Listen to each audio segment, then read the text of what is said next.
Swayam Prabha. Digital India. Educated India.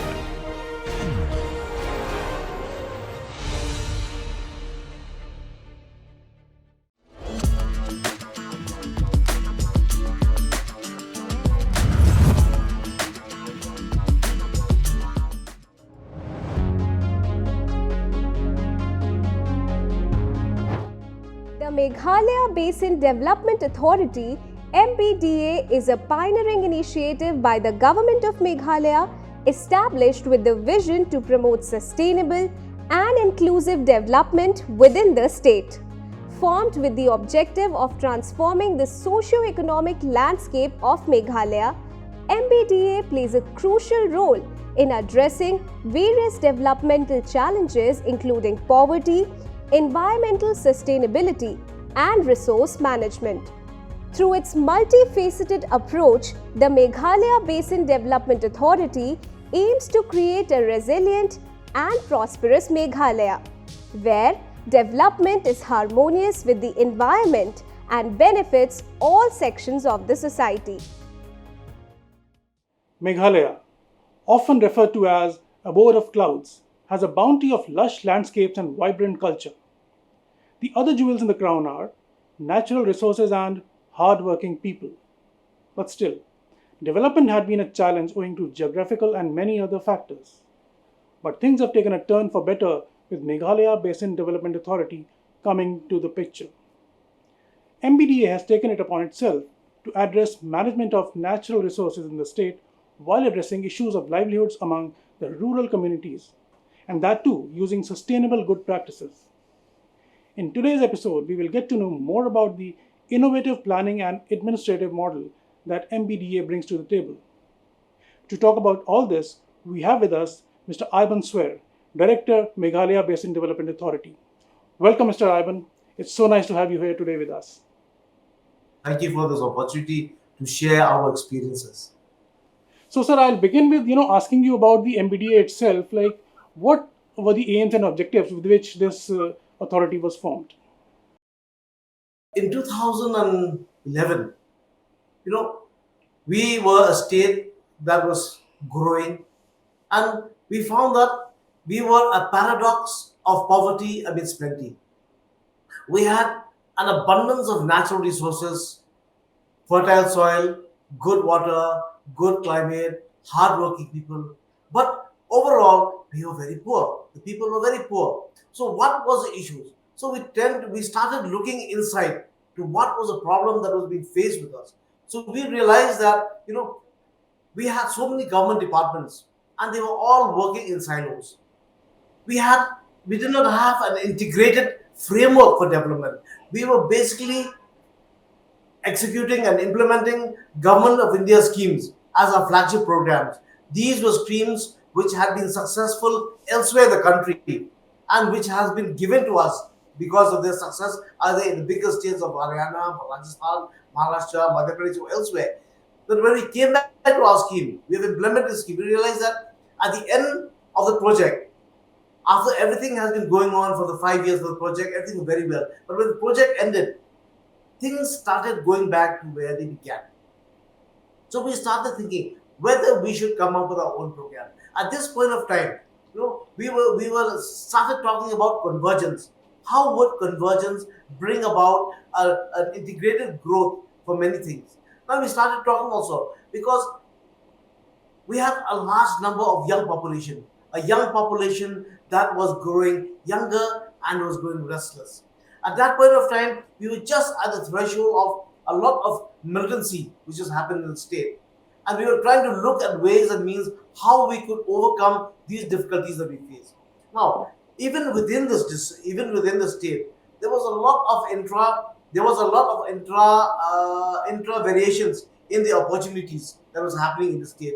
So what happened was we started thinking now, what do we need to bring about this change? So accordingly, we decided that the government will look at how to bring about this convergence, how to bring about a change in the livelihoods, because previously we were all looking at every person as a beneficiary. Now that does a difference. So we started, let's not look at people as beneficiaries. let us look at people as our partners. That will help us change the approach. So, sir, So based to be on able the to put things into perspective, so let us first kind of list or explain the challenges that were there, which were there, preventing the development in Northeast. So let's try to figure those out, like what those challenges were. Yeah. So, as you have correctly mentioned, we are a state that has a high amount of natural resources. Unfortunately, because of transportation bottlenecks, we are unable to connect with the rest of the country easily for the export of our products. Now, it was once said that prior to independence, we had a very high per capita income in the state of Meghalaya. That was the time when the southern border was open. But after we got independence, when the borders were all shut down, we had to depend on the chicken's neck from north of Assam and Bengal to sell a product. So that was the end. So that was what brought about difficulty for us in exporting the products that are made from the state. So because of that, we will look at the problem. How do we? So we try to understand the integrated framework. We have to bring about integrated framework with effective convergence. Now, there was no mission mode in the amount of approach that we were doing previously. Now, the most of the time we were working on the people here were working, they were very people centric. We didn't have a process by which we could encourage the growth of livelihood, the growth of entrepreneurship. Then we did not have strong institutional support. That was what we were lacking. And people were dependent on a single livelihood. We understood that in order to overcome this, our people needed to have multiple livelihoods. And that also, if we are able to work, bring them together in the clusters. Right now, people are working in individual villages far away from each other. Because of that, we are unable to have easy access to markets throughout the time. Now, because of these issues that we have faced, we met farmers, we met growers, we met traders, we met a lot of people to understand what was the difficulty that we were facing. So we realized that we did not have whole chain interventions throughout our efforts. We were working totally in silos. Everybody was doing his separate thing, whether he was in the government, whether he was in the business, whether he was in any field. They were working individually and we were connected with the outside forces. Now, here we needed to change. We needed to bring a change. So, in order to bring about a change, we need to create people into entrepreneurs. We need to build up local enterprises and build strong market linkages. So, in order to do this, the first step for us was we started building what was called the Integrated Basin Development and Livelihood Promotion Program. That was our state flagship program. And that flagship program, the IBDLP, which we call, that was built on four pillars. Now, these pillars were knowledge management.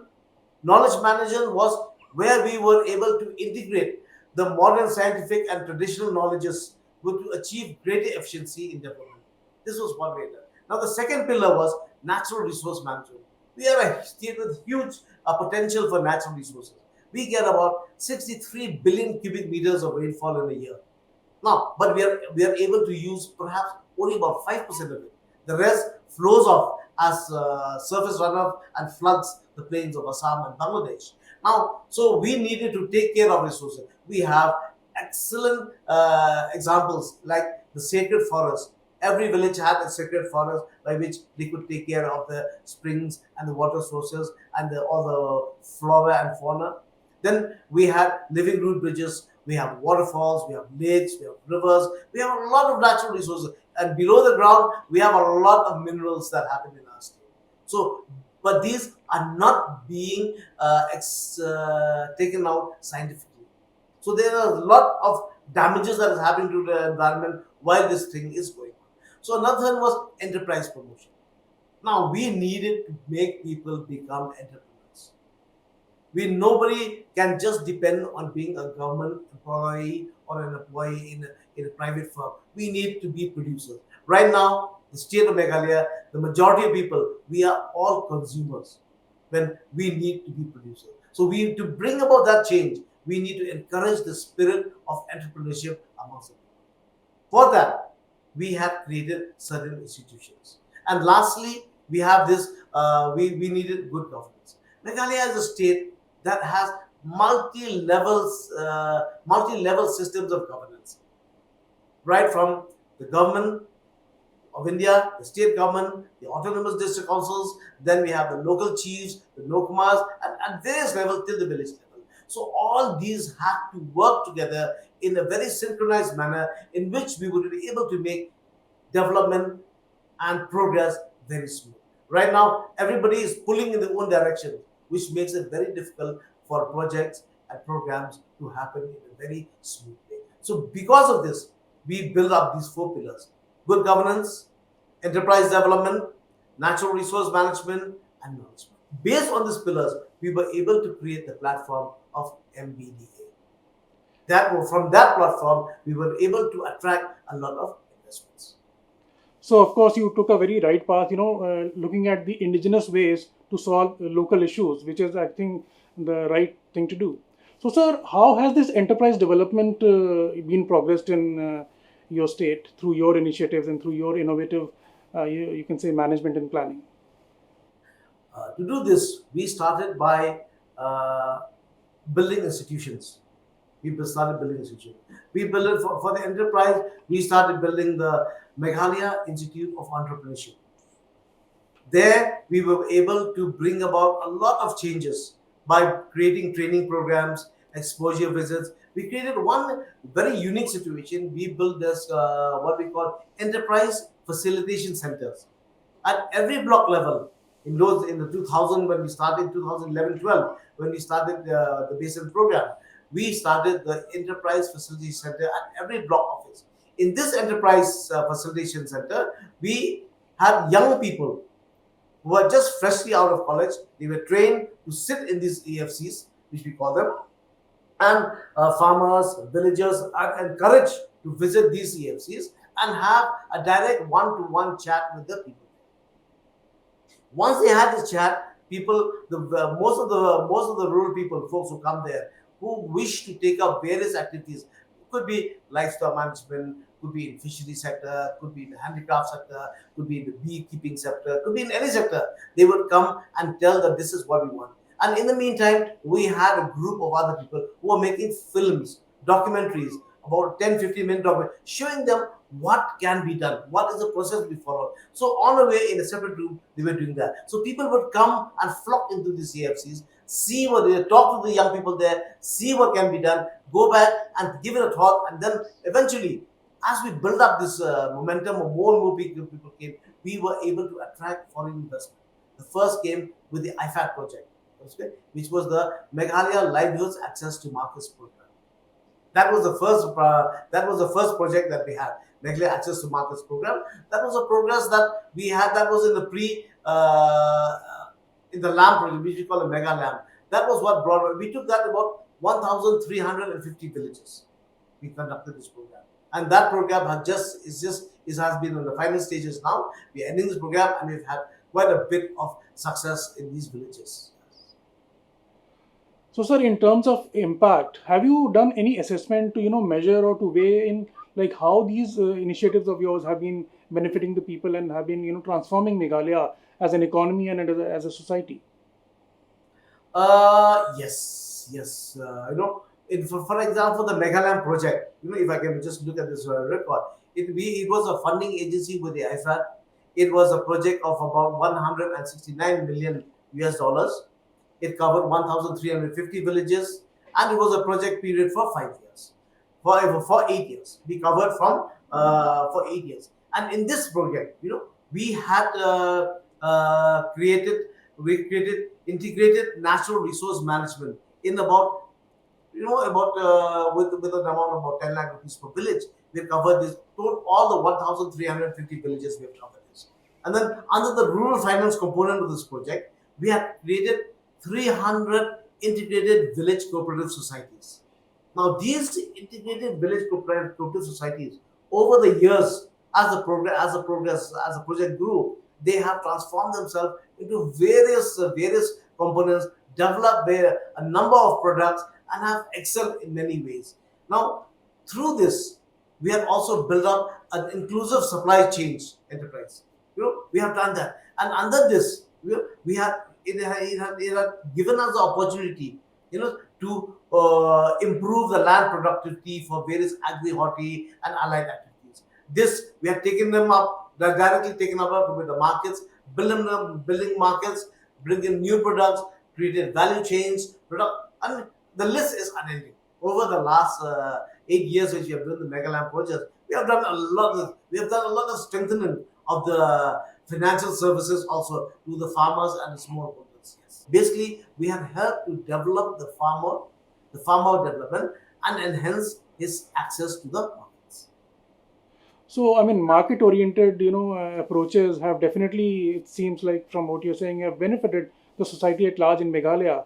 So, any schemes that are close to your heart, and or do you think they have done wonderfully well, which can be emulated by others also in at least northeast, if not in the plains? So, any particular schemes that you're really proud of and would like to share with us? Under the Basin program, under one of the pillars, besides being entrepreneur driven, one of the most important for us was governance, good governance. Now, in the state of Meghalaya, we always had a problem with getting land for any kind of development, because we, in a peculiar condition, the people of Meghalaya own 95% of the land in the state. The government controls of only about 4 to 5% of the land. So whenever there is a question of needing land for any project, the first hurdle was, how do we get the land? And for this, the government of Meghalaya created the Meghalaya Institute of Governance as one of the pillars of the basin approach. Now, in this case, they made MIG, Meghalaya Institute of Governance, as the nodal agency to take up social impact assessment for all land acquisition in the state. Now, this I feel was one of the most important ways by which we were able to easily gain access, get the confidence of the people, and get land for any project that we have. Number one. Number two is, how do we build our relationship with the community members and the local chiefs, and through the relationship that we have. Now, we started building leaders. We had programs called, which was called ethics and governance. We started talking to people about this. These are basic things that grew up. Ethics and governance. We started talking about building field level leadership initiatives, building leaders, and we started doing all these programs in such a way by building capacity and making people confident about what the government is doing and how they can trust the government with the initiatives that we're taking. By building this relationship, we were able to bring together all the different factions that are in the governance mega system of Meghalaya, bring them together and work together for growth. If you look at this, at all our programs, this is cross-cutting across all our programs. It is with the communities. That's why all our programs are community-based. And to get a community base, you have to have the people on your side. Once we have the people on our side, everything falls into place. So I think for other states, for other people everywhere, I think basically the governance mechanism should be transparent. The people should trust the government, and the young people should come forward to become the leaders and help in giving a decision making. Both women and men and women to come forward, they help in making decisions, so that whatever decision is made for their development, it is themselves who have made the decision. So there's a total ownership on the program that we do. Yes. So, in a nutshell, how would you describe MBDA's efforts if we compare the pre-MBDA era and post-MBDA era? That is a very interesting thing. If I can say, we have this thing in the. We had a program called, we had something which is pre MBDA, before MBDA, and after MBDA. There was pre MBDA, we were all working in silos, as I have mentioned. There was hardly any initiatives where people talk to each other. Different departments were working separately. So the government, under the planning department, which was the parent department for MBDA, we started bringing convergence mode. We started talking to each other. Started by providing them the services that we are able. Now, under the EAPs, prior to this, we did not have anything on mission mode. So when we started this Basin IBDP approach, so we started putting everything in mission mode. We had 9 missions. So we started putting everybody on a mission mode. One, we had the apiculture mission, we had the aquaculture mission, then we had horticulture mission, livestock, then we had sericulture, forestry, water, rural energy, tourism, mission green, and mission organic. So these were the missions that we had created. Each mission started looking within to find out what was the real need for them to change so they would go. So over the number of years, these missions are going, and through these missions, a lot of growth has happened and various programs have. So when we started building, so once this was built, we had our first investment under the for this program. Then as more and more party came, then the World Bank came. World Bank came in with the community landscape management project. Then we have JICA project, which we call Meg Life, is a community forestry project. Then now we have with the KFW Bank. Now we have with so many. Then we had so then more and more investments came into the state because of they found that yes, this is a very good model that is the people of Meghalaya are doing. The community is fully involved in every decision making, and it has given the people a lot of confidence and independence. While at the same time, the works, the decisions, the monitoring are all in a very transparent. Very heartening to hear all that, sir. And definitely, you've traveled a lot of distance in terms of developing the state. So, what is the road ahead? Where do you see, MBDA taking Meghalaya to a newer heights in the coming years? When we first started, there was just a few of us. Just a few others. We were taunted a lot because of what we were trying to do.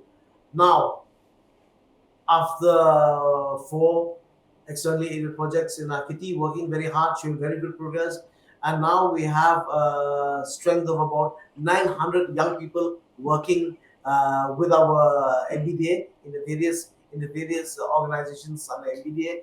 Now we have built a lot of very capable manpower. We have opened we have broken the glass ceiling, so to say, of the kind of opportunities people. Now we have a program called Prime. Under Prime, a lot of young entrepreneurs are coming. New projects, new products are being identified. Now, new things are being created. New markets are being explored. We are having connection everywhere. Now, this MBDA on its own has been able to create a sort of a huge opening. It will be very difficult for me to pinpoint each and every one because everything has built on this platform. The young people who are here are grown so much that everybody is encouraged to bring in their own opportunity and their own ideas. Now, we talk right from integrated natural resource management, when we talk right from rural finance, then we talk from inclusive supply chain, when we talk about a strengthening of this village community, then we have payment for ecosystem services, then we provide services for GIS platforms, we have drones, we have a lot of activity, and we provide this services to all the government departments, institutions who are in need. Our job is we share this data with everyone. Previously, data was very difficult to get. Now we are here and we share this data and we provide them that support whenever they need.